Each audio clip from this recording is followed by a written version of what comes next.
يمنى؟ لا انا رضا. حلوة يا يمنى، حلوة، بس انا مش هخليكي تشمتي، مش هديكي فرصة انك تحسي انك انتصرتي عليا. اول ما قلت لها كده لقيتها ضحكت بهستيريا وقالت لي ومين اللي قالك كده؟ انا بس جاي عشان اتصافى معاكي يا هند. انت فاكرة كان نفس الكافيه برضه، هو تقريبا كده نفس الترابيزة. احسنت الاختيار يا صاحبتي. طب تحب ابدا من ايه الاول ولا انت فاكرة؟ انا ما عملتش فيكي حاجة زيادة يا هند، انا كل اللي عملته فيكي كان ردة فعل للي انت عملتيه. تستدرجيني البيت تتفقي معاه عليا، صاحبتك وشيت عمرك لمدة 13 سنة، وكمان تصوريني. بس انا قلتلك ابعدي عنه وحاولت ان انا احميكي. اخرسي، انا مش جايباك عشان تتكلمي معايا، انا هنا عشان اقولك انا هعمل فيكي ايه. قلت لها كده، وبعد كده طلعت الموبايل بتاعي وبدأت افرج على صورها. انت شايفة صورك الجميلة دي؟ شوفي هتنور ازاي على تليفونات الحارة كلها النهاردة. اول ما حسيت بالمصيبة اللي انا فيها بقيت منهارة من العياط. يمنى هأرجوكي يا يمنى، انت عارفة ايه اللي ممكن يحصل لو؟ ايوه عارفة، ابوكي هيقتلك، وايوه هتهوني عليا. كل لما افتكر ان انا هونت عليكي بتوجع قوي. ايه بيفكري بقى هتباتي فين النهاردة، او حاولي تروحي له يستر عليكي. قلت لها كده وسبتها وهي عمالة تعيط ومنهارة من العياط. اوقات الدواء لازم يوجع، وانا لازم اداوي قلبي. اي خدمة يا ست شهد، كده 100 عملنا المصالحة وكل حاجة بقت تمام. ايوه والله انا كده ارتحت. ها يا ستي، هنروح ولا هتروحي على منطقتك؟ لا هنروح بقى، ما هو خلاص. ماشي هروحك وهروح اشوف مشاوير انا. هو انت رايح فين؟ هعدي على كريم وبعدين هنشوف حسن وبعدها هطلع المحامي اللي كان المفروض اروح له من اسبوع. طيب هو انت تعرف حسن وكريم من امتى يعني ايه اللم الشامي على المغربي؟ اتصاحبنا في الجامعة يا ستي. حسن كان مصاحب كريم عشان يسجل له الغياب لان هو ما كانش بيحضر المحاضرات. ما يغركيش حسن ده وهبله، حسن شخص كاريزما قوي. ايوه شحات بس ابن ناس. ضحكت عليها وقلت لها ايوه بالظبط كده، طلعنا من حوار كده في الكلية، وكريم بدل ما كان بيسجله لوحده بقى بيسجلنا احنا الاتنين. بس والله كريم ما كانش صحبة مصلحة والسلام. ايوه بس لا مؤاخذة، بس امال لو ما كانش مصلحة يبقى ايه؟ كريم كان متفوق ومحترم، بس ربنا يبارك لحسن بقى. طب وليه ما اشتغلوش لحد دلوقتي؟ هو والله رحمة من عند ربنا ان المواهب دي ما تطلعش للناس، كل لما بنعمل مشروع بيفشل، يبقى العيب من مين؟ طب بقولك ايه، سيب لي بقى انا موضوع المشاريع دي وانا هظبطها لك. واخيرا اليوم خلص وروحت الشارع اللي انا ساكنه فيه وانا حاسه ان جسمي كله بيترعش كل لما افتكر اللي حصل لي النهارده. اي نعم رحت للقسم وعملت محضر تحرش، لكن ايه اللي هيصلح التعب النفسي اللي انا اتوجهت له النهارده؟ طلعت على شقتي وكريم كان قاعد. ايه ده، شكلك عامل كده ليه؟ مالك يا سما؟ اتجاهلته تماما ورحت على اوضه دعاء. كنت قاعده في الاوضه وبعد كده لقيت سما داخله عليا واترمت في حضني وبقت منهاره من العياط. رحت عشان اطمن عليها وخبطت على اوضه دعاء. لو سمحت يا كريم سيبها شويه. سبتهم ورحت قعدت على الكنبه وانا حاسس بجبل هموم فوق راسي. وبعد كده زين اتصل بيا. الو. ايوه يا زين. لا مفيش حاجه، شويه مشاكل بس هنا، ما تشغلش بالك انت. اللي كنت خايف منه يا زين حصل، ودعاء طلعت حامل. مش عارف يا زين، مش عارف. طب خلاص اقفل وهبقى اكلمك بعدين. هو انا ممكن افهم ايه اللي حصل؟ اول ما قلت لها كده وسام حكت لي على كل اللي حصل معاها في اليوم ده. مالكيش دعوه بكلام الناس يا سما، هما دايما كده، عمرهم ما نصفوا حد. دعاء لو سمحتي ما تقوليش لكريم، كفايه عليه قوي اللي هو فيه. كنت قاعده انا وشهد وعمال احكي لها كل اللي حصل لي في الايام اللي فاتت، وبقيت بحاول اوصف لها قد ايه انا بقيت متعلقه بنديم. هو ما جاش يتقدم ليه؟ عادي احنا مرتبطين بس لسه ما فيش حاجه رسمي. لا والله، وهو اسمه ايه ده بقى؟ ان شاء الله. انا اللي اعرفه ان في حاجه اسمها مخطوبه او مش مخطوبه، لكن مرتبطه دي انا اول مره اشوفها. يا شهد فهميني، احنا بنتقابل وبنتكلم مع بعض لغايه بس ما نحب بعض، وبعدين هنبقى نتخطب ونتجوز. قلت لها كده وهي بقت عماله تبص لي بصات كلها دهشه. مش هتفهميني يا شهد، انا هطلع البس عشان خارجه. ماشي، وانا هقوم اعمل اكل. رحت قعدت في مكان فاضي بعيد عن كل الناس، ونار الغضا والغضب بقت عماله تنهش فيا. طب انا دلوقتي بكره فشلي، بكره حظي، بكره نفسي. ليه مش قادر ان انا اكرهها؟ هي كانت اجمل حاجه في حياتي، كانت اول حب ليا. ليه بتبادل حبي ليها بالفراق؟ ليه بتعاقبني بالجواز من واحد غيري؟ هو دلوقتي هتخلف منه. انا ليه لحد دلوقتي مش عارف انساها ولا عارف ان انا اتخطى المرحله دي؟ بس ازاي انساها وهي اول حب في قلبي؟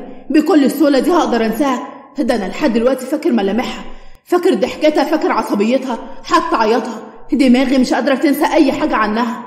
بقيت خلاص حاسس ان انا اختي خلاص اتدمرت بالكامل. بقيت عمالة ادور في الأوضة بتاعتها عن اي حاجة. ايه يا حسن؟ مش لاقي اي حاجة تثبت ان انا اتجننت؟ انت كنت فين يا يمنى؟ ايه في ايه؟ كنت مع واحدة صاحبتي، وانت عارف كويس قوي ان انا ما بحبش الاسئلة دي. انا ما بقتش عارف اي حاجة خالص. هو بقولك ايه، من هنا ورايح مفيش اي خروج غير معايا انا وبس. ماشي يا حسن. طب انا بكرة بقى عايزة اروح للدكتور النفسي بتاعي. اتصدمت من الكلام اللي هي بتقوله، وبعد كده لقيتها ابتسمت وكملت كلامها وقالت لي ايوه يا حسن، اختك اتجننت، ولو عايز توديني مصحة نفسية انا موافقة. بقولك ايه، اتكلمي عدل بدل ما انا اللي هتجنن عليكي. اول ما قال لي كده رحت خرجت كارت من الشنطة بتاعتي واديتهوله وقلت له مش مصدقني؟ اهو يا حسن، اهو الدكتور اهو، واسمه والعنوان. مش مصدقني روح اسأله. اخدت منها الكارت وزعقت فيها وقلت لها مفيش خروج من البيت تاني، انت فاهمة؟ ايه ده، هو في ايه يا ولاد؟ صوتكم عالي كده ليه؟ حاولت ان انا اخرجها بره وقلت لها مفيش حاجة ياما، تعالي. لا في ان بنتك مجنونة. وفي اللحظة دي مفيش حد فينا اتكلم بسبب صوت الصريخ اللي كان جاي من الشارع. وفي عز ما احنا سامعين الصريخ وكانت يمنى واقفة عمالة تضحك، خرجت البلكونة عشان اعرف هو ايه اللي بيحصل. عرفت ان هند جارتنا موتت نفسها ورمت نفسها من البلكونة عندهم. هو عدت عليا الايام والاسابيع، هو انا دماغي عمالة تؤدي وتجيب، وعمالة افكر في كل الحاجات اللي حواليا. دعاء كانت اتخلصت من الطفل اللي في بطنها لان هي كانت لسه في الاسابيع الاولى، لكن حالتها النفسية كانت متدمرة وزي الزفت، وانا كمان كنت زيها. كنت قاعد في الشغل ولقيت واحد زميلي جاي بينده عليا كريم، مستر عماد عايزك. اوف يا دي النيلة، ادي عايزني عشان يفضل يوبخ فيا. وبعد كده رحت له لمكتبه بكل هدوء. ايه اللي جايبك متأخر النهاردة؟ انا اسف يا فندم، بس عندي شوية مشاكل في البيت. طب اسمع يا كريم، انا ما بحبش حد يتراجع عن عمله، ولولا اني واثق منك ومن امكانياتك ما كنت شغلتك هنا، وعشان كده بس هكتفي بالجزاء. تمام يا فندم، اتفضل على شغلك، ويا ريت ما ابعتش ليك تاني. خرجت من المكتب وانا متضايق من اللي حصل.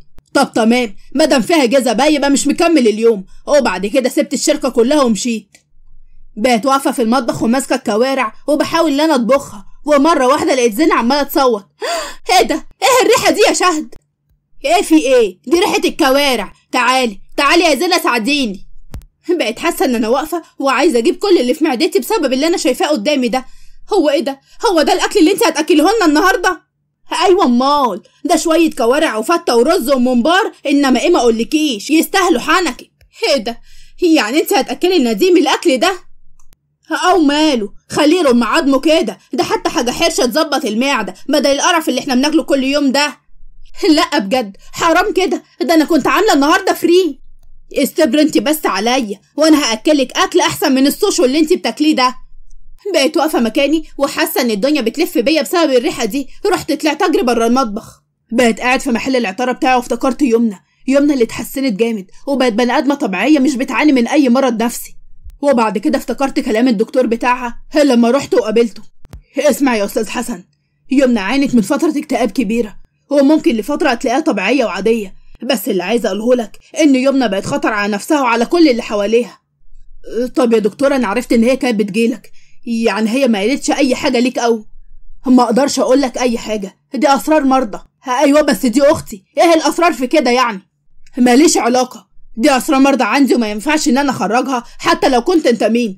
بالاضافه لكده انا اقدر اتابع معاها واطمنك وهبذل اقصى جهدي، لكن لو عايز نصيحتي فلازم اختك تروح مصحه نفسيه. كنت قاعد قدام مكتب حامد المحامي وعمال اسمع لكلامه، وكان عمال يقنعني بحاجات كتير قوي. احنا هنضرب السوق كله وكمان هنعمل اصدارات احدث. يا متر انا ماليش في الحاجات دي، انت هتبقى فاهم اكتر مني، شوف اللازم ايه واعمله.